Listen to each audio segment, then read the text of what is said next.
Hello po. Good evening po. Magandang gabi sa lahat. Ah, ito po ang aking first attempt para dito sa gagawin kong vlog. First vlog ko po ito.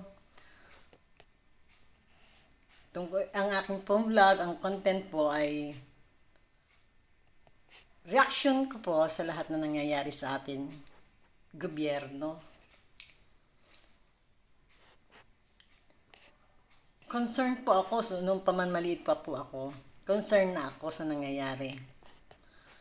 Ang ginagawa ko po noon, dahil concerned ako, sumusulat po ako sa presidente para malaman po niya maliwanagan, halimbawa. Ngayon po naman ay meron ng vlog na tinatawag. Sinubukan ko pong ganitong gawin sa video. At sinisikap ko pong mapasama ako sa YouTube. Total, yun naman po ang talentong binigay sa akin ni Lord. Ay subukan ko po. Baka po ako mag-progress sa tulong din niya. Alam niyo po, ang gulo-gulo na ng ating gobyerno. Sisimulan ko na po ha. Tulad po na nangyari sa ating dating presidente, marami naman pong nagbibigay na reaksyon. At sana po itong reaksyon ko ay mapaganda. Yung dating presidente ng PRRD nagbitiw ng mga salita. Mabigat kung tutuusin. The first time ito in the Philippines. Sa ating kasalukuyang nakaupong presidente. Siguro po dahil may sama po ng loob ng ating dating presidente, kaya siya nakapagsalita ng ganon. Pero sa totoo lang po, hinangaan ko po si Presidente Marcos sa kabila ng lahat. Kasi po, hindi siya po gumante. Hindi po siya nagbigay ng masakit na salita, hindi po siya gumante. Natama lang naman po sa isang taong gumagalang sa matatanda. Sa totoo po ako po yung Duterte supporter. Pero ibinoto ko po si Marcos, ang ating Pangulo ngayon, dahil po sa kanyang ama. Kasi ako po yung tao na nang naging presidente, ang dating presidente Ferdinand Marcos. Tao na po ako noon. Napakaganda po ng panahon niya. Kaya po, hangang-hanga ako sa kanya. Isa po yun sa dahilan kung ba't ibinoto ko itong anak niya ngayon. At maaaring okay naman po.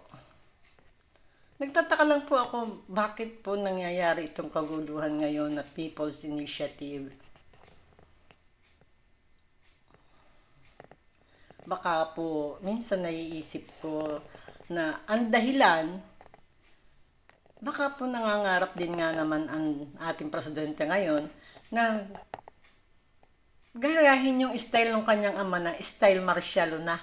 Kasi pag na-improve po itong People's Initiative, wala na po tayong eleksyon. Para pong Marcialo na.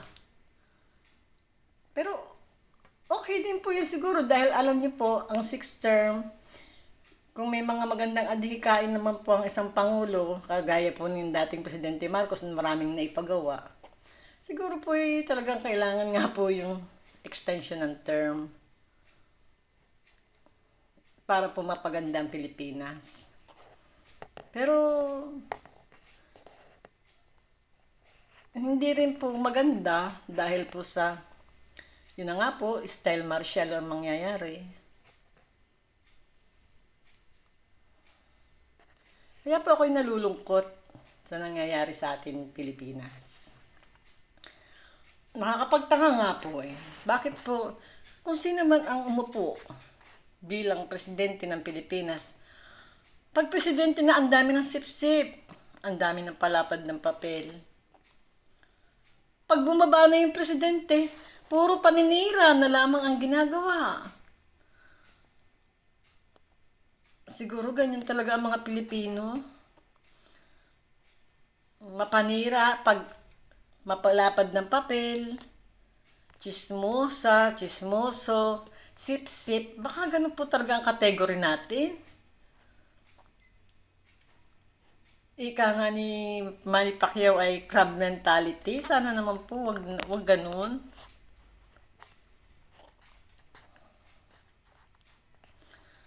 Kanya-kanya pong kanya-kanyang banat pag bumaba na ang presidente.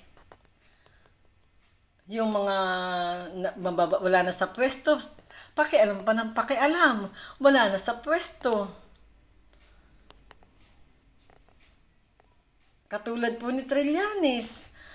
Ay, wala nang ginawa kundi makialam. Tapos na kanyang termino. Inggit na inggit kay Duterte. Kaya gustong gusto ipakulong. Yun pong pakiramdam ko, inggit eh.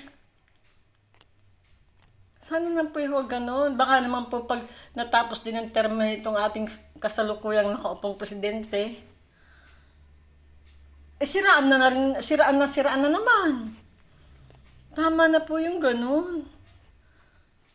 Magtulungan na lang po tayo.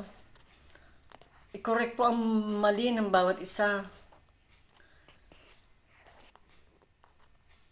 At ayon po sa aking balita, na napapanood ko naman po araw-araw, updated po ako sa balita eh.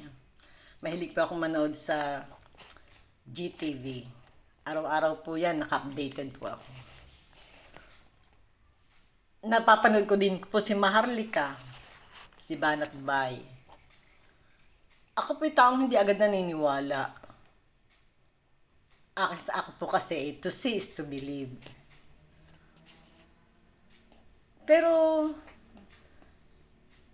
sabi nila, ang ating Pangulo ay under po ng kanyang asawang si Lisa Marcos. Sabi po, sa akin pong palagay, medyo totoo, ayon sa kanilang mga aksyon. Kasi po,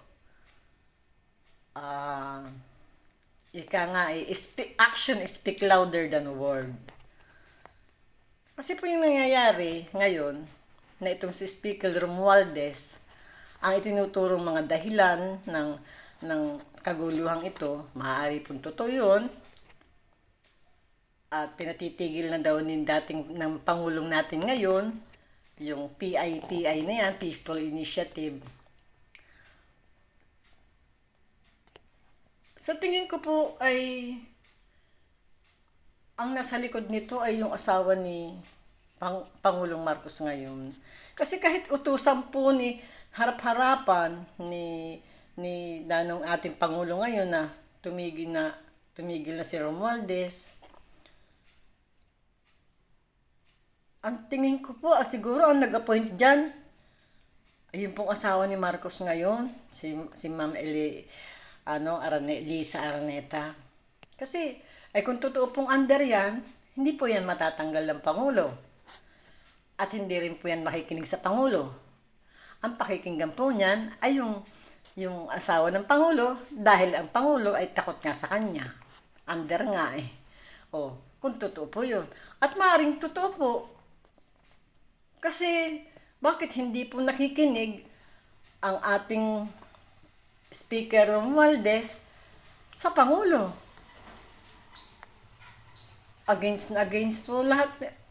Kung titingnan mo po kung mag-speech ang ating Pangulo, kampi sa mga tao.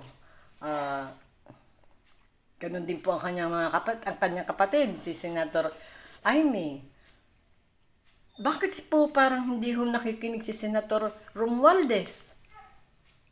Kasi po, ang nag-appoint ata siguro dito kay Romualdez ay si First Lady Lisa Araneta Marcos. At may laki ang posibilidad na ito po yung nasusunod. Kasi nga po, sabi nila, under nga po ang ating Pangulo. Takot daw po ang ating Pangulo. Ayon po kay Maharlika, binoboljak daw po. Minsan po, nalakad daw po ng naka-black eye ang ating Pangulo Yung po nababasa ko dito sa vlog ni Maharlika. Ako po hindi marunong, tulad po ng nasabi ko, hindi po agad-agad ako naniniwala. Pero po sa nangyayari ng ating speaker, parang hindi po nakikinig sa ating Pangulong Marcos, para pong malaking tanong ito. Siguro po ay talagang ang nag-appoint sa kanya ay ang dating First Lady, ang First Lady po natin ngayon. At maaaring yun ang kanyang sinusunod. Maaaring pwede sabihin na, huwag mo sundin ang asawa ko. Ako ang sundin mo, takot yan sa akin. Di po ba? Pwedeng ganun. Ang kukulungkot po. Hindi po naman natin may aalis sa ating First Lady ngayon. Maaaring nangangarap po siya maging isang Imelda Marcos. Abay, ang ating pong Imelda Marcos naman ikahanga-hanga. Wala po na hinihiya niya ang ating Pangulong Marcos. Wala po yung mga issue na yan niya umbag-umbag. Wala po yun ng dating Pangulong Marcos. Pero syempre, maski naman po ako, lumagay po sa halimbawa po akong First Lady, mangangarap po ako maging isang Imelda Marcos. Nakuha niyo pang ibig sabihin. Kasi po, ikaw na maging Imelda Marcos. Nasa iyo na lahat ng yaman. Nasa iyo na ang lahat ng karangyaan. Bakit hindi ka mangangarap? Kaya lang po, yun nga po, sa panahon ngayon, na marami pang naapektuhan. Isa na po ako doon. Nalulungkot po kasi ako. Kasi po,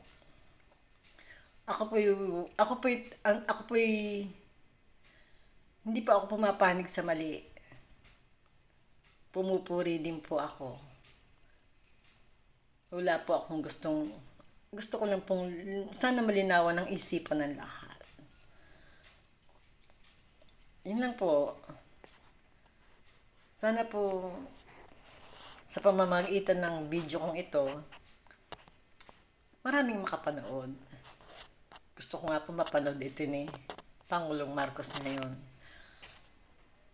Kay Senator Amy naman, bilib ako sa kanya. Bilib ako sa kanya kasi marunong siyang tumanaw ng utang na loob. May utang na loob siya kay PRRD. Sabi nga niya lagi na nakabalik sila sa tulong ni PRRD. Marami against po sa Marcos ng panahon na yun, nung eleksyon na yun. Ayaw po sa kanya kung marinig niyo po ang salita ni Pacquiao, ni Moreno, ng mga panahon ng eleksyon. Ay talaga pong masasakit ang mga salitang maririnig mo sa tulong po ni PRRD, nakabalik ang mga Marcos. Napabuti nila ang kanilang pangalan na dating pinasama. Kaya po sana ay magkasundo-sundo na. Pag ako po ang tatanungin para tumahimik po ang ating bayan, Pangulong Marcos, tanggalin niyo na po si Romualdez. Huwag na po kayo matakot sa inyong asawa. Maaring siya nga po ang siya po nagpresenta sa inyo para paupuin niya si Romualdez. Tanggalin niyo na po.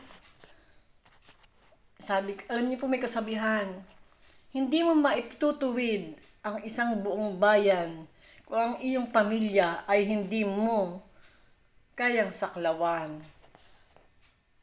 Yan po isang kasabihan. Sana naman po, para masaklawan niyo ang buong Pilipinas, saklawan niyo na rin po ang inyong asawa. Huwag na po kayong paandar kung ito man po ay totoo. Hanggang dito na lamang po. Salamat po.